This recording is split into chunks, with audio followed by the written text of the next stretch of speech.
Hər birinizi salamlayıram əziz izləyicilər. Bugün 2025-ci il riyaziyyat test topusundan ən vacib bölmələrdən biri üçbucaq bölməsinin testlərini izah edəcəm sizə. İlk bölməsi belədir: üçbucaq bərabərsizliyi və üçbucağın perimetri. Birinci sualdan başlayaq. İki tərəfi 7,8 cm və 3,4 cm olan üçbucağın üçüncü tərəfinin ən böyük tam qiymətini tapın. Bu sualı həll etmək üçün biz əvvəlcə üçbucaq bərabərsizliyini bilməliyik və üçbucaq bərabərsizliyi belədir ki, istənilən bir üçbucağın bir tərəfi yerdə qalan iki tərəfin cəmindən kiçik və fərqindən böyük olmalıdır. Yəni A tərəfi üçün götürdükdə A tərəfi yerdə qalan iki tərəfin, yəni B və C-nin cəmindən kiçik olmalıdır, fərqinin modulundan isə böyük olmalıdır. Eyni ilə B tərəfi yerdə qalan iki tərəfin, yəni A və C-nin cəmindən kiçik, fərqinin modulundan böyük olmalıdır və C tərəfi A və B tərəflərinin cəmindən kiçik, fərqindən böyük olmalıdır. Bu növündən asılı olmayaraq istənilən bir üçbucaq üçün ödənməlidir. Yəni bu üçbucağın qurulması üçün ən vacib şərtlərdən biridir.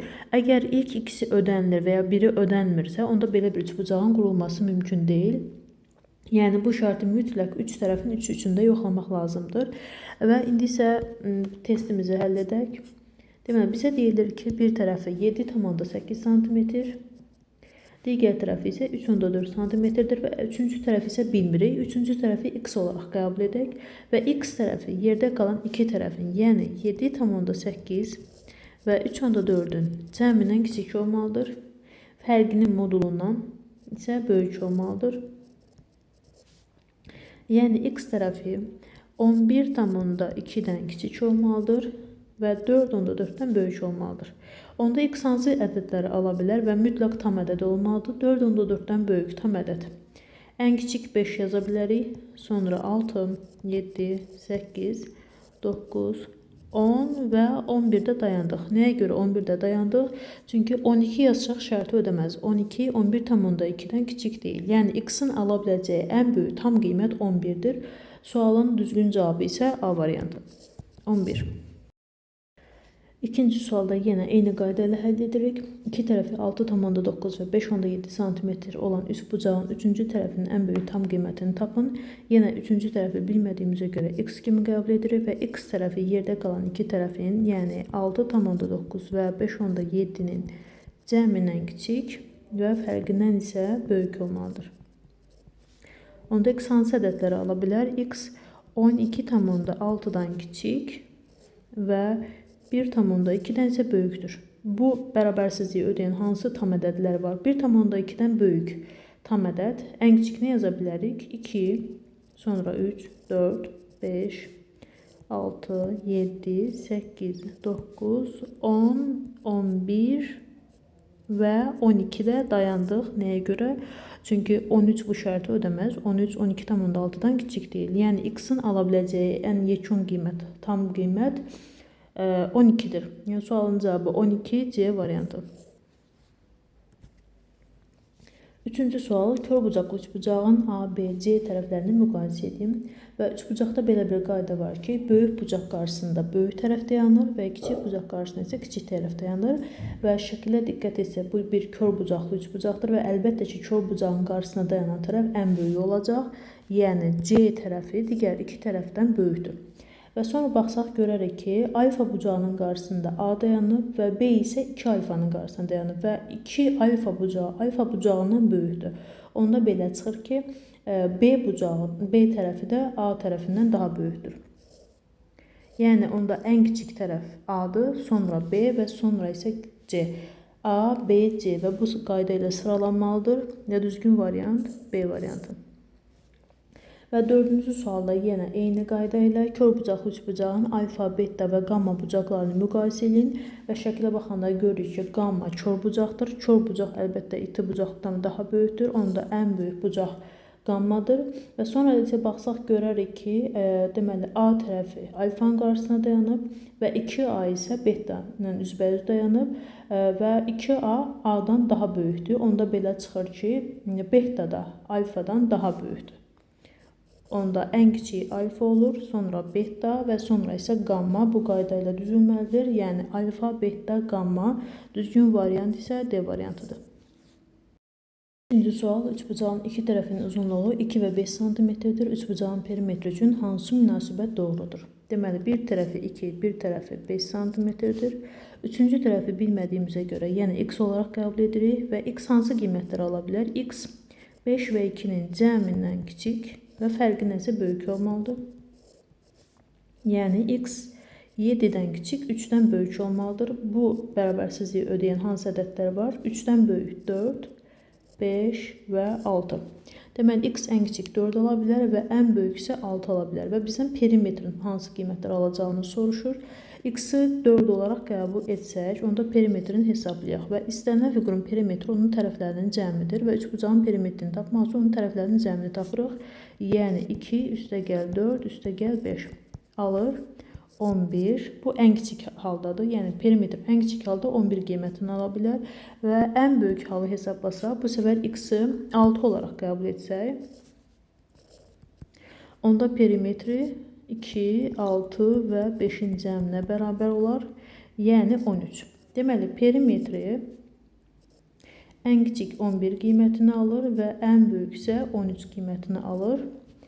Və baxırıq ki, variantlarda belə bir bərabərsizlik yoxdur. Onda nə edə bilər? 11-i alırsa, deməli 10-u almır və altına bərabərlik işarəsi qoyulursa, deməli 11-in özü də daxildir. Əgər qoyulmursa, deməli 11-in özü daxil deyil. Yəni, hər iki hala da baxmaq lazımdır. Variantlardan hansı varsa o uyğun olandır. Yəni, ya 11 və 13-ün özləri də daxildir, onda bərabərlik işarəsi qoyuruq və özləri daxil olmayanda isə bərabərlik işarəsi qoyulmur. Məsələn, burada 10 altında bərabərlik işarəsi olmadığına görə onun özü daxil olmur. Yəni, 11-dən başlayır və 13-də qutaracaq. Və düzgün variant isə Y variantıdır. Növbəti sual, üçbucağın iki tərəfinin uzunluğu 4 cm və 6 cm-dir. Üçbucağın perimetri üçün hansı münasibət doğrudur? Bir tərəfi 4, digər tərəfi 6 olaraq verilib. Üçüncü tərəfi bilmirik, x qəbul edirik. X tərəfi, yəni yerdə qalan iki tərəfin cəmindən kiçik olmalıdır. Yəni 4 və 6-nın cəmindən kiçik və fərqindən isə böyük olmalıdır. X onda 10-dan kiçik və 2-dən isə böyükdür. Bu şərti ödəyən hansı ədədlər var? 3, 4, 5, 6, 7, 8 və 9-da dayandıq. Çünki 10 yaza bilmərik. 10 ondan kiçik deyil. Ən sonuncu ala biləcəyi qiymət x-in 9-dur. Və bizdən yəni perimetr üçün hansı münasibət doğrudur soruşur və ən kiçik halda x-i 3 olaraq qəbul etsək, onda perimetrin ala biləcəyi ən kiçik qiymət və bunların tərəflərin cəmi 3, 4 və 6. Yəni 13 edir. Və ən böyük ehtimalla isə x 9 qiymətini ala bilər. 9, 4 və 6, yəni 19. Deməli, üçbucağın perimetri 13-dən böyükdür, bərabərdir və 19-dan kiçikdir, bərabərdir. Variantlara baxırıq, belə bir variant varmı? Yoxdur. Deməli, əgər 13-ün özü alır, yəni bu altındakı bərabərlik işarəsi onu göstərir ki, və 13-ün özü də daxildir və digər tərəfdə də yəni 19-un özündə daxil olduğunu göstərir. Əgər burada bərabərlik işarəsi qoymayacaqsa, onda bir dənə geri gedirik. Yəni 13 yox, 12 götürüb kiçikdir işarəsi istifadə edəcəyik. Və digər tərəfdə də bərabərlik işarəsi qoymasaq, onda böyükdür işarəsi istifadə edib 20 yazacağıq. Və düzgün variant D variantı. Bir daha izah edirəm və altda əgər kiçikdir, bərabərdir işarəsi qoyubsa 13-ün özü daxildir deməkdir və digər tərəfdə də 19-un özü daxildir deməkdir. Əgər bu formada variantda yoxdursa, onda 13-dən bir dənə geri gedirik, 12 yazırıq və 19-dan bir dənə irəli gedirik, 20 yazırıq və altdakı bərabərlik işarələri qoyulmur. Yəni kiçikdir işarəsindən istifadə edirik və onda düzgün variant D variantı. 7-ci sual. Üçbucağın tərəflərinin uzunluqlarının nisbəti 5, 4 və 3 kimidir. Üçbucağın perimetri 48 olarsa, onun kiçik tərəfini tapın. Deməli, bizə əgər tərəflərin nisbəti verilibsə, verdiyi ədədlərin yanına x və ya k daxil edib, məsələn 5x, 4x və 3x olaraq qəbul etsək və ya k da yaza bilərsiniz, fərqi yoxdur. Və perimetr 48-dir deyir və perimetr tərəflərin cəmi deməkdir. Yəni 5x, 4x və 3x-i toplayıb 48-ə bərabər edirik. Və bunların cəmi isə 12x edir. 12x 48 isə x-i tapmaq üçün 48-i 12-yə bölürük. X 4. Amma hələ bitmədi və x-i tapandan sonra mütləq yerinə qoymaq lazımdır. 5-i 4-ə vurub, birinci tərəfi çünki 5x olaraq qəbul etmişik. 5-i 4-ə vurduq. 20 birinci tərəf. İkinci tərəfi 4x olaraq qəbul etmişik. 4-ü 4-ə vurduq. 16 ikinci tərəf. Üçüncüdə isə 3-ü 4-ə vurduq. 12 oldu üçüncü tərəf və bizdən isə ən kiçik tərəfini soruşur. Ən kiçiyi 12-dir. Yəni sualın cavabı D variantı. 8-ci sual. Perimetri 27 cm olan üçbucağın tərəflərinin uzunluqlarının nisbəti 2, 3 və 4 kimidir. Bu tərəfləri tapın. Yenə verdiyi nisbətlərin yanına x və ya k yazırıq. Fərq yoxdur. Hansını isə yaza bilərsiniz. Və perimetr dediyinə görə perimetr nədir? Tərəflərin cəminə bərabərdir. Yəni bu tərəfləri toplayıb bərabər eləməliyik 27-yə. Və tərəfləri topladıqda 9x edir. Bərabərdir 27. X bərabərdir 27-ni 9-a bölürük. X 3. Amma mütləq x-i tapandan sonra yerinə qoyub tərəfləri tapmaq lazımdır. X 3-dürsə birinci tərəfi 2x olaraq qəbul etmişik. Onda 2-ni 3-ə vurduq 6. İkinci tərəfi 3x olaraq qəbul etmişik və 3-ü 3-ə vurduq 9. Və üçüncü tərəfi isə 4x olaraq qəbul etmişik. Yəni x-in də qiyməti 3 olduğuna görə 4-ü 3-ə vurduq 12. Onun tərəflərini tapın 6, 9, 12 düzgün variant A variantı. Növbəti sualımız 9-cu sual. AB 2 cm, BC 3 cm, AD 4 cm və CD 6 cm olarsa x-in ala biləcəyi tam qiymətlərin cəmini tapın. Deməli, burada şəklə diqqət eləsək 2 dənə üçbucaq var və üçbucaq x tərəfi bu iki üçbucağın ikisinin də ortaq tərəfidir. Yəni iki tərəf üçün də üçbucaq bərabərsizliyi ödəməlidir. Yuxarıdakı ABC üçbucağına baxsaq, onda deməli x tərəfi 2 və 3-ün cəmindən kiçik və fərqindən isə böyük olmalıdır. Əvvəlcə bunu həll edək. X deməli 5-dən kiçik və 2-dən isə böyük olmalıdır. Bu bir bərabərsizliyimiz və eyni zamanda altdakı ADC üçbucağı üçün də üçbucaq bərabərsizliyi ödəməlidir. Yəni x ədədi 6 və 4-ün cəmindən kiçik və fərqindən isə böyük olmalıdır. Onda x ədədi 10-dan kiçik və 2-dən isə böyük olmalıdır. Deməli, bu şərti ödəyən hansı ədədlər var? Birinci bərabərsizlikdə x-in ala biləcəyi qiymətlər x 3 və 4 qiymətlərini ala bilər. İkinci bərabərsizlikdə isə x 3, 4, 5, 6, 7, 8 və 9 qiymətlərini ala bilər. Və bu x tərəfi ortaq olduğuna görə mütləq hər iki üçbucağın ikisində də ödəməlidir. Və hər ikisində ortaq olan ədədlər 3 və 4-dür. Onda x ədədi 3 və 4 qiymətlərini ala bilər. Bizdən onların cəmini istəyir. 3 və 4-ün cəmi 7-dir. Və düzgün variant Y variantı. 10-cu sualda AB 2, BC 4, AD 5 və CD 8 olaraq verilib. X-in ala biləcəyi tam qiymətlərin cəmini tapın. Yenə iki üçbucağı üçün də, yəni ABC üçbucağı üçün də və ADC üçbucağı üçün də üçbucaq bərabərsizliyi mütləq ödənilməlidir. Yəni x tərəfi yuxarıdakı ABC üçbucağı üçün baxsaq, x tərəfi 4 və 2-nin cəmindən kiçik, fərqindən isə böyük olmalıdır. Onda x tərəfi 6-dan kiçik və 2-dən isə böyük olmalıdır. Bu bir bərabərsizliyimiz və eyni zamanda aşağıdakı üçbucağa baxsaq, ADC üçbucağında x tərəfi 5 və 8-in cəmindən kiçik, fərqindən böyük olmalıdır.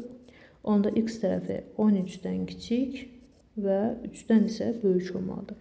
Yuxarıdakı bərabərsizlikdə x hansısa ədədləri ala bilər? 2-dən böyük 4, 5 və dayandı. 6 ala bilməz, çünki 6 6-dan kiçik deyil. 2-dən qiymət ala bilər 4 və 5. Aşağıdakı bərabərsizlikdə x 4, 5, 6, 7, 8, 9, 10, 11 və 12 ədədlərini ala bilər və x tərəfi ortaq olduğu üçün mütləq yuxarıdakı və aşağıdakı üçbucaqda hər ikisini ödəməlidir. Və bu həllərdən hansılar ortaqdır? 4 və 5. Deməli, x ədədi 4 və 5 qiymətlərini ala bilər. Bizdən cəmini soruşur. 4 və 5-in cəmi 9. Düzgün variant B variantı. 11-ci sual. Alfa böyükdür betadan, o da böyükdür qammadan olarsa ifadəsini sadələşdirin. Deməli, əvvəlcə tərəflər arasındakı asılılığı müəyyən edək və şəklə diqqətlə baxsaq görərik ki, alfanın qarşısında A dayanıb və bizə deyilir ki, alfa böyükdür betadan, o da böyükdür qammadan. Alfanın qarşısında dayanan tərəf A-dır, onda A böyükdür. Betanın qarşısında dayanan tərəf B-dir, B və qammanın qarşısında dayanan tərəf isə C-dir. Yəni, alfa betadan böyük, o da qammadan böyükdürsə, onda A tərəfi də B tərəfindən böyükdür və B isə C-dən böyükdür. Bu asılılığı müəyyən etdik. Ondan sonra isə verdiyi ifadəyə baxaq. Modulda A çıxılsın C, üstəgəl. Modulda C çıxılsın B, çıxılsın. Modulda B çıxılsın A. Əvvəlcə verilmiş bu ifadədə işarələri müəyyənləşdirməliyik. Baxaq birinci hissəsinə. A və A çıxılsın C. A C-dən böyükdür. Əgər A C-dən böyükdürsə, onda A-dan C-ni çıxanda biz müsbət ədəd alacağıq və modulun xassəsinə görə, əgər modulun içinə müsbət ədəd çıxırsa, olduğu kimi qalır. Əgər modulun içinə mənfi ədədsə, onda əks işarə ilə çıxmalıdır mötərizə xaricinə. İndi A-dan C-ni çıxanda müsbət olduğuna görə modulu sadəcə silirik, A çıxılsın C-ni olduğu kimi yazırıq. Və sonra baxırıq, C-dən B-ni çıxanda, C B-dən kiçikdir və C-dən B-ni çıxırıqsa, onda cavabı mənfi alınacaq. Və əgər modulun içi mənfi alınırsa, onda əks işarə ilə mötərizədən çıxardırıq, yəni moduldan çıxardırıq. Onda qarşıya bir mənfi atılmalıdır. Olur mənfi və C çıxılsın B-ni mütləq mötərizədə yazırıq. Və üçüncü hissəsinə baxanda, B-dən A-nı çıxanda, B A-dan kiçikdir və onda B-dən A-nı çıxırıqsa mənfi alınır. Və bir mənfi qarşıda var idi və bir mənfi isə moduldan çıxanda biz qarşısına əlavə elədik. Çünki modulun içi mənfi idi, onda əks işarə ilə çıxmalıdır. Yəni bir mənfini də biz atdıq. Oldu, B çıxılsın A. Və A çıxılsın C olduğu kimi qalır. Mötərizənin qarşısında mənfi olarsa, mötərizə əks işarə ilə açılır. Məsəl üçün, C mötərizənin içində müsbətdirsə, qarşısında mənfi olduğuna görə olur, mənfi C. B mötərizənin içində mənfi idi və qarşısında mənfi olduğuna görə oldu, müsbət B. Yəni, işarəsi dəyişir. Mötərizənin içindəki hər bir hədin işarəsini dəyişdik. Və burada isə 2 mənfi üst-üstə düşdüyünə görə oldu, müsbət və mötərizənin qarşısında müsbət işarəsi isə mötərizə olduğu kimi açılır. Belə. Və sadələşdirək. Müsbət A və mənfi A toplayanda 0 eləyir. B və B. B üstə gəl B, yəni 2B. Mənfi C və mənfi C toplayanda mənfi 2C. Deməli, düzgün variant 2B çıxılsın 2C, yəni A variantı. Növbəti sualımız 12-ci sual. Deməli, beta alfadan böyükdür və o da qammadan böyükdür. Şəklə baxırıq, betanın qarşısında nə dayanır? Betanın qarşısında dayanan tərəf B-dir. Onda B də alfanın qarşısında dayanan tərəf A-dır. B də A-dan böyükdür və qammanın qarşısında dayanan tərəf isə C-dir. Onda A da C-dən böyükdür. Bu bərabərliyi aldıq, tərəflər arasındakı əlaqəyə baxdıq. Yəni, ən böyük tərəf B-dir, sonra A, sonra C. Bunu bildik. Sonra keçirik ki, aşağıdakı ifadəni həll edək. Modulda B çıxılsın C, üstəgəl modulda C çıxılsın A, çıxılsın, modulda B çıxılsın A. Hər bir modulun daxilindəki işarəni müəyyən etməliyik. B-dən C-ni çıxanda baxırıq ki, B C-dən böyükdür və böyük ədəddən kiçik ədədə çıxırıqsa müsbət alınacaq. Onda birinci modulun içərisi müsbətdir və müsbət olduğuna görə moduldan olduğu kimi çıxacaq. Qarşıya heç bir işarə atmırıq. Olduğu kimi modulun içindən çıxardırıq. İkinci tərəfə baxaq. C-dən A-nı çıxırıq. C A-dan balacadır. C A-dan balacadırsa, onda bunun içi mənfi alınacaq. Və modulun içi mənfidirsə, onda qarşısına bir mənfini də biz atmalıyıq. Yəni, əks işarə ilə çıxır və mötərizədə yazacağıq. Digər tərəfdə B-dən A-nı çıxırıq və B A-dan böyükdür. Onda çıxırıqsa müsbət alınır. Və modulun içi müsbətdirsə olduğu kimi çıxardırıq moduldan. Amma öz qarşısında mənfi var. Bu mənfini olduğu kimi yazırıq və B çıxılsın A-na dəyişmədən mötərizədə yazırıq. Sadələşdirək. B çıxılsın C və mötərizənin qarşısında mənfi olduğuna görə C mötərizə daxilində müsbətdir. Amma qarşısında mənfi olduğuna görə olur mənfi C. A mötərizənin daxilində mənfidir. Qarşısında mənfi olduğuna görə olur müsbət A. Yəni, əks işarə ilə dəyişir hamısı. Və burada da hər ikisinin işarəsi dəyişməlidir. B mötərizənin daxilində müsbət idi və qarşısında mənfi olduğuna görə olur mənfi B. A mənfidir, tərsi olur, yəni müsbət A. Sadələşdirsək, müsbət B və mənfi B toplayanda 0 eləyir. A və A 2A eləyir cəmi və mənfi C olur mənfi 2C. Deməli, düzgün variant 2A çıxılsın 2C, yəni B variantı. 13-cü sual, üçbucağın ABC tərəfləri şərtini ödəyərsə, bu üçbucağın perimetrini tapın. Deməli, bizə belə bir şərt verilib və 3 dənə moduldur və yazıb topladıqda kiçikdir, bərabərdir 0. Onu yadda saxlayaq ki, moduldan heç vaxt mənfi ədəd çıxmaz. Ona görə də mənfi ədəd olmadığına görə, yəni 0-dan kiçik alınma ehtimalı yoxdur. Amma ən kiçik ehtimalla 0-a bərabər alına bilər. Demək, modulun içərisində yalnız müsbət ədəd və ya ən kiçik ehtimalla 0 çıxa bilər. Mənfi ədəd çıxma ehtimalı yoxdur. Deməli, hər bir modul işarəsi ayıraraq da 0-a bərabər edəcəyik. Çünki əgər müsbət ədəd olsa, tutalım ki, birinci moduldan da müsbət ədəd çıxıb, ikinci moduldan da müsbət ədəd çıxıb və üçüncü moduldan da müsbət ədəd çıxıb. 3 dənə müsbət ədədi toplayanda 0 alınma ehtimalı yoxdur. Bu o deməkdir ki, hər bir moduldan 0 çıxıb ki, bunları toplayanda 0 edir. Hər bir modulu ayırardıqda biz 0-a bərabər edirik.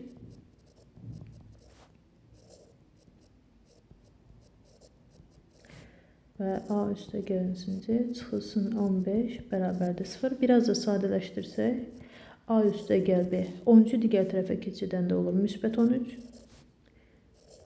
B üstə gəlsin C. Mənfi 14-ü digər tərəfə keçidəndə, yəni bərabərliyin sağına keçidəndə müsbət 14. Və yenə mənfi 15-i bərabərliyin digər tərəfinə keçəndə müsbət 15 alınır. Və bu 3 dənə bərabərliyi aldıq. Bu 3 dənə bərabərliyin hamısını toplayırıq. Bax, A üstə gəl A topladıq, elədi 2A. B üstə gəl B topladıq, elədi 2B. C üstə gəl C topladıq, elədi 2C. Və ədədləri toplayanda isə 3-ünü də toplayırıq. 12, 2 yazıq. 1 ya da 3, 4. Yəni 42. 2A üstə gəl 2B üstə gəl 2C. 42 elədirsə, hər tərəfi 2-yə bölsək, 2A-nı 2-yə böldük A. 2B-ni 2-yə böldük B. 2C-ni 2-yə böldük C. Və 42-ni də 2-yə böldük 21. Deməli, A, B, C 21-ə bərabərdir. Üçbucağın perimetrini tapın. Üçbucağın perimetri ilə onsuz da A üstə gəl B üstə gəlsin C-dir. Yəni, bu üçbucağın perimetri 21-ə bərabərdir. 14-cü sual yenə eyni tipli bir sualdır. 3 dənə modul verilib, onunla modulların cəmi verilib və kiçikdir, bərabərdir, 0 yazılıb. Yenə qeyd edirəm, moduldan mənfi ədəd çıxma ehtimalı yoxdur. Moduldan müsbət və ya 0 çıxa bilər. Və əgər 3 dənə müsbət ədəd çıxmış olsaydı bu modullardan 3 dənə müsbət ədədi toplayanda 0 eləməz. Deməli, bu modulların daxili 0-a bərabərdir ki, 3 dənə 0-ı toplayanda cavabı 0 eləyib. Yəni, biz burada kiçikdir 0 ehtimalını görməyəcəyik, sadəcə bərabərdir 0 halına baxacağıq. Hər bir modulu ayrı-ayrılıqda 0-a bərabər edirik. A üstə gəl B çıxılsın 11 bərabərdir 0. B üstə gəlsin C çıxılsın 12 bərabərdir 0. Və A üstə gəlsin C çıxılsın 13 bərabərdir 0. Biraz sadələşdirsək, A üstə gəl B bərabərdir. Mənfi 11-i bərabərliyin digər tərəfinə keçirdəndə işarəsi dəyişir, olur müsbət 11. B üstə gəlsin C, mənfi 12-ni bərabərliyin digər tərəfinə keçirdəndə olur müsbət 12. Və A üstə gəlsin C, bərabərliyin digər tərəfinə keçirsək, mənfi 13-ü olur müsbət 13. Və bu bərabərlikləri toplayırıq. A üstə gəl A 2A, B üstə gəl B 2B və C üstə gəl C 2C. Bərabərdə ədədləri də toplasaq 36. Deməli, hər tərəfi 2-yə bölsək, 2A-nı 2-yə böldük A, 2B-ni 2-yə böldük B, 2C-ni 2-yə böldük C. Və 36-nı 2-yə böldük 18. Deməli, bu üçbucağın perimetri 18-ə bərabərdir. Növbəti sualımız bərabər yanlı üçbucaqla əlaqəlidir. Bərabər yanlı üçbucağın iki tərəfinə görə uyğunluğu müəyyən edin. Əvvəlcə onu bilək. Bərabər yanlı üçbucaq nədir? İki yan tərəfi bir-birinə bərabər olan üçbucağa deyirik bərabər yanlı üçbucaq. Və aşağı hissəsinə isə oturacaq deyilir. Yəni bu hissə yan, Digər tərəf yan. Yanlar bir-birinə bərabər olur və oturacağı isə onlardan fərqli ölçüdə olur. Bizə verilib 8 və 17. İndi hansının yan tərəf olduğunu biz bilmirik. Ona görə iki ehtimalın ikisini də yoxlayacağıq. Əgər yan tərəflər 8 olarsa, 8, 8 və 17 alınır. Amma belə bir üçbucaq qurulmağı mümkün deyil. Nəyə görə mümkün deyil? Çünki biz burada üçbucaq bərabərsizliyini yoxlasaq, dedik axı bir tərəf yerdə qalan iki tərəfin cəmindən kiçik, fərqindən böyük olmalıdır. 17 tərəfi üçün yoxlasaq, 17 8 üstəgəl 8-dən kiçik, 8 çıxılsın 8-dən isə böyük olmalıdır. Amma bu şərt ödənmir. 8 üstəgəlsin 8 16 edir və 17 16-dan kiçik deyil. Yəni deməli belə bir üçbucaq qurmaq mümkün deyil. Yəni yan tərəfin 8 olmağı mümkün deyil. Onda digər halı yoxlasaq, belə çıxır ki, yan tərəflər 17-dir. 17, 17 və 8. Deməli, belə bir üçbucaq qurmaq mümkündür və bunun perimetrini istəyir bizdən. 17 üstəgəl 17 üstəgəl 8. 34-ün üstünə 8 gəldi, 42. Deməli, birinci üçbucağın perimetri 42. Yəni, 1-ə uyğun gələn variant B variantı. İkincisinə baxsaq, yenə verib 3 sm və 9 sm. Amma yan tərəfin hansı tərəf olduğunu bilmirik. İki halı yoxlayacaq. Yan tərəfi 3 sm olaraq qəbul etsək, 3, 3 və 9. Belə bir üçbucaq qurmaq mümkündürmü? 9 tərəfini yoxlasaq, 9 tərəfi yerdə qalan iki tərəfin, yəni 3-lərin cəmindən kiçik və fərqindən isə böyük olmalıdır. Amma belə bir üçbucaq qurmaq mümkün deyil. Çünki 3-ün üstünə 3 gəldikdə 6 və 9 6-dan kiçik deyil. Deməli, bu variant mümkün deyil və ikinci halı yoxlayırıq onda. Deməli, yan tərəflər 9, oturacaq isə 3 sm-miş, 9, 9 və 3 sm və perimetri isə onda 9, üstəgəl 9, üstəgəl 3 və 21 sm. İkinciyə uyğun gələn variant C variantı, perimetri 21-dir. Üçüncüsündə isə 6 sm, 6 sm və 14 sm. Birinci bu hala baxaq. Əgər 14 tərəf üçün yoxlasaq, 6 üstə gəlsin 6. 12 edir, 6 çıxılsın 6, 0. 14 12-dən kiçikdirmi? Xeyr. Deməli, bu hal mümkün deyil. Yenə əks halı yoxlayacağıq. Deməli, yan tərəf onda 14 sm-miş. Oturacaq isə 6 sm, 14, 14 və 6. Perimetrini hesablasaq, 14 üstəgəl 14 üstəgəl 6. 28-in də üstünə 6 gəldi, 34 sm. Deməli, üçüncüyə uyğun gələn variant Y variantı, perimetri 34 sm-dir. Ətraflı yazılı tələb olunan tapşırıqlar yenə üçbucaq bərabərsizliyi ilə əlaqəli bir sualdır. X-in ala biləcəyi ən böyük tam qiymətini tapın. Deməli, x plus 3 tərəfi yerdə qalan iki tərəfin, yəni 10 və 7-nin cəmindən kiçik olmalıdır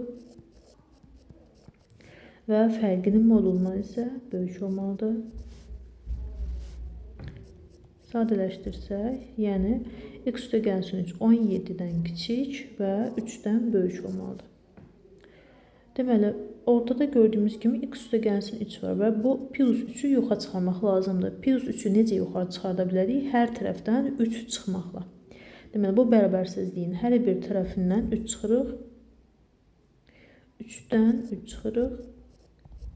X plus 3-dən 3 çıxırıq və 17-dən 3 çıxırıq. 3-dən 3 çıxdıqda 0 və müsbət 3 və mənfi 3 bir-birini silir. Ortada x qaldı və 17-dən isə 3 çıxdıq. Nə edir? 14. Deməli, x ədədi ala bilər 0-dan böyük və 14-dən kiçik. Və bizdən sualda soruşur, x-in ala biləcəyi ən böyük tam qiyməti. Və 14-dən kiçik nə yaza bilərik? Ən böyük olaraq 13. Deməli, x ədədinin ala biləcəyi ən böyük qiymət 13-dür. Növbəti sual 17-ci. 17-ci sual yenə üçbucaq bərabərsizliyi ilə əlaqəli bir sualdır. X-in ala biləcəyi ən böyük tam qiyməti tapın. Deməli, x plus 5 tərəfi yerdə qalan iki tərəfin, yəni 10 və 8-in cəmindən kiçik, fərqindən böyük olmalıdır. Sadələşdirək, 10-dan 8-i çıxdıqda 2, x plus 5 və 10-dan 8-i topladıqda 18. Və ortadakı üstəgəl 5-i yoxa çıxartmaq üçün nə edəcəyik? Hər tərəfdən 5 çıxırıq. 2-dən 5 çıxırıq. X plus 5-dən 5 çıxırıq və 18-dən 5 çıxırıq. 2-dən 5 çıxdıqda mənfi 3. Müsbət və 5 və mənfi 5 bir-birini silir, qalır x və 18-dən 5 çıxdıqda 13. Deməli, bu şərti ödəyən ədədlər mənfi 2-dən başlayır və ən axırıncı isə 12 ala bilər. Bizdən soruşur, x-in ala biləcəyi ən böyük qiymət, yəni 12. Növbəti sualımız, üçbucağın perimetri 26-dan kiçikdirsə, x-in mümkün natural qiymətlərinin cəmini tapın. Üçbucağın perimetri nə deməkdir? Onun tərəflərinin cəmidir. Deməli, verilən tərəfləri toplayıb 26-dan kiçikdir etməliyik. Yəni, x çıxılsın 1, üstəgəl 2x, üstəgəl x plus 5 kiçikdir 26. X-ları toplasaq, x, 2x və x, 4x. 5-dən biri çıxdıqda müsbət 4 kiçikdir 26. Və müsbət 4-ü digər tərəfə keçirsək, olur mənfi 4, işarəsi dəyişir. 26-dan 4 çıxdıq. 4x kiçikdir 22. Və x kiçikdir 22-ni 4-ə bölürük. 22-ni 4-ə bölükdə 5 tam 4-də və qalıq 2. Yəni 5 tam 4-də 2-dən kiçik olmalıdır. X onda hansı ədədləri ala bilər? 5 tam 4-də 2-dən kiçik və natural qiymətlərinin cəmini istəyir.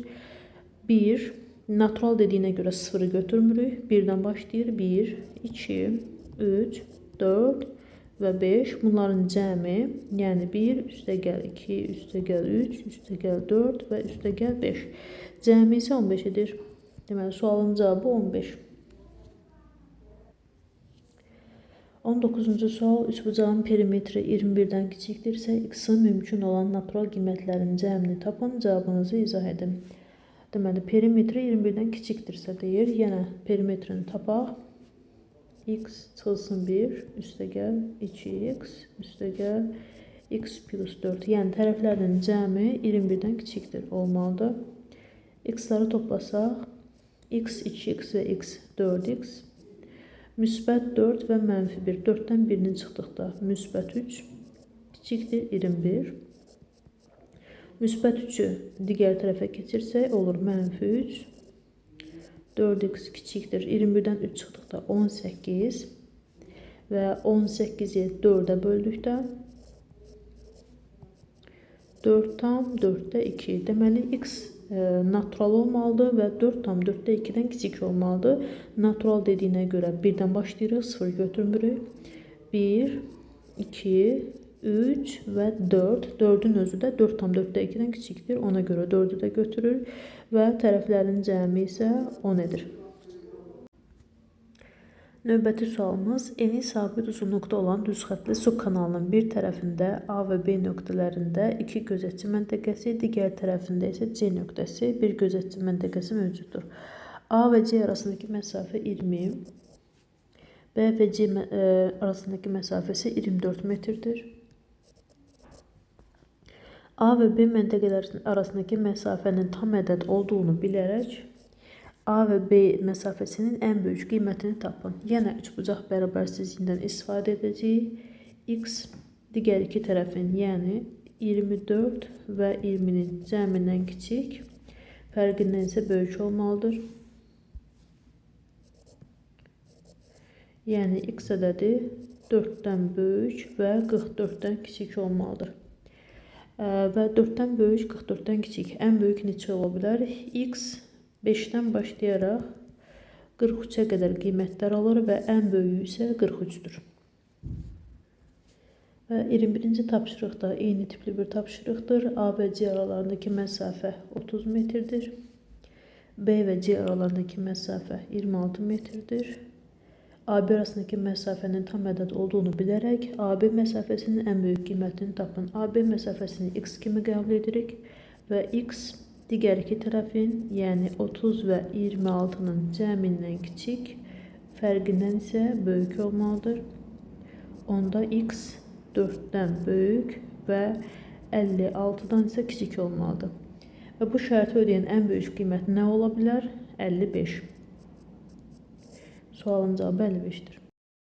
22-ci sual. ABC üçbucağında AB 8, BC 14 və bucaq B bucaq A-dan böyük olarsa, AC-nin ala biləcəyi ən böyük və ən kiçik tam qiymətin cəmini tapın və AC-nin x ilə işarə eləsək, deməli x ədədi üçbucaq bərabərsizliyinə görə 14 və 8-in cəmindən kiçik və fərqindən isə böyük olmalıdır. Onda x ədədi 6-dan böyük və 22-dən kiçik olmalıdır. Lakin biz demişdik ki, üçbucaqda böyük bucaq qarşısına böyük tərəf və kiçik bucaq qarşısına isə kiçik tərəf dayanır. Və bizə şərt olaraq verilib ki, bucaq B bucaq A-dan böyükdür. Əgər bucaq A-nın qarşısında 14 dayanırsa, onda bucaq B-nin qarşısına dayanan x tərəfi 14-dən böyük olmalıdır. Deməli, bu iki şərti ümumiləşdirsək, x ədədi 14-dən böyük və 22-dən kiçik olmalıdır. Və x-i ödəyən ədədlər hansılardır? X 14-dən yuxarı 15, 16, 17, 18, 19, 20 və 21 ədədləri ola bilər. Ən kiçiyi 15 və ən böyüyü 21-dir. 15 və 21-in cəmi 36. Deməli, 22-ci sualın cavabı 36. Üçüncü sual. ABC üçbucağında AB 7, BC 15 və B bucağı A bucağından böyük olarsa, AC tərəfinin ala biləcəyi ən böyük və ən kiçik tam qiymətlərin cəmini tapın. AC tərəfini x ilə işarət etdik və x 15 və 7-nin cəmindən kiçik və fərqindən isə böyük olmalıdır. Onda belə çıxır ki, x ədədi 8-dən böyük və 22-dən kiçik bir ədəd olmalıdır. Lakin bizim digər bir şərtimiz var idi ki, B bucağı A bucağından böyükdür və biz demişdik ki, böyük bucaq qarşısında böyük tərəf, kiçik bucaq qarşısında kiçik tərəf dayanır. A bucağının qarşısında 15 dayanıb və B bucağının qarşısında x dayanıb. Onda belə çıxır ki, x ədədi 15-dən daha böyük bir ədəddir. Şərti ümumiləşdirsək, onda x 15-dən böyük və 22-dən kiçik olmalıdır. Və x-i ödəyən tam həllər 16, 17, 18, 19, 20 və 21. Ən kiçiyi 16 və ən böyüyü isə 21-dir. Cəmi isə 37. 23-cü sualın cavabı 37. Üçbucaq mövzusunun birinci hissəsinin sonuna çatdıq və bura qədər izlədiyiniz üçün hər birinizə təşəkkür edirəm. Ümid edirəm ki, video sizlər üçün faydalı oldu və bəyəndiniz. Əgər bəyəndinizsə, videonu bəyənməyi və kanala abunə olmağı unutmayın. Təşəkkürlər.